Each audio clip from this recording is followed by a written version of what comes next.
Donald Lee Bramlet was much more than an uncle to me. He was a lifelong friend, mentor, role model, and guide for life.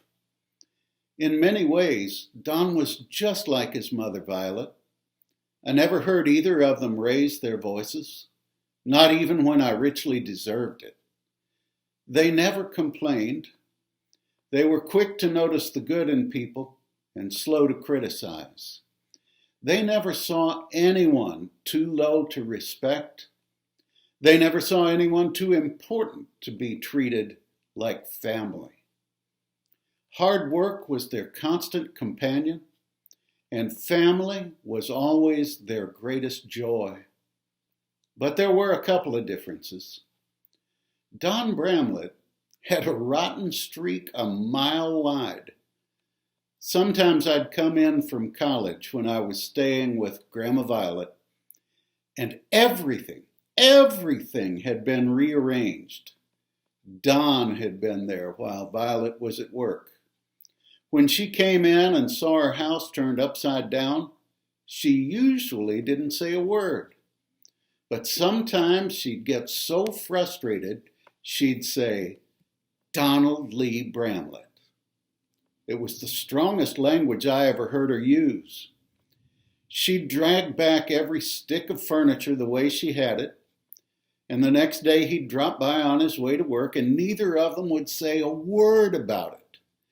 But that night, the whole house was rearranged again in a completely new way.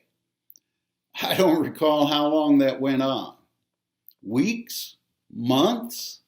Until one night, Violet just left everything where he put it. The next night when we came home, everything was put back where she had it in the first place, and neither of them said a word about it. At college, I learned about the art of Appalachian storytelling. It was the first time I had heard about it. We always called it trading lies.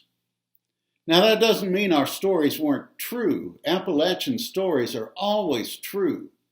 They may not be historically accurate, but you can't let the facts get in the way of a good story.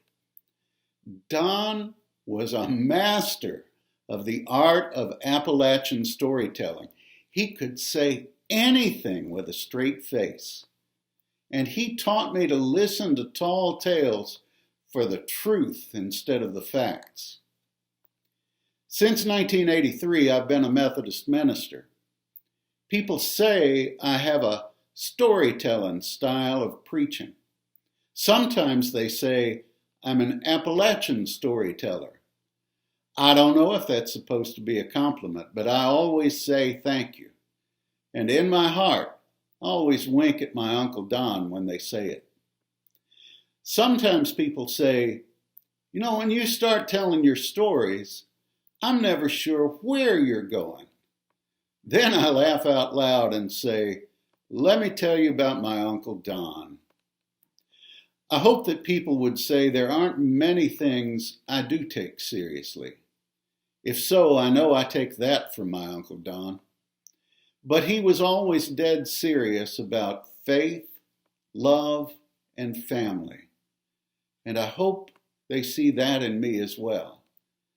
If they do, then they can see a little bit of Donald Lee Bramlet reflected in me. So excuse me for now. I've got to go rearrange some furniture. Love you, Uncle Don. I'll see you soon.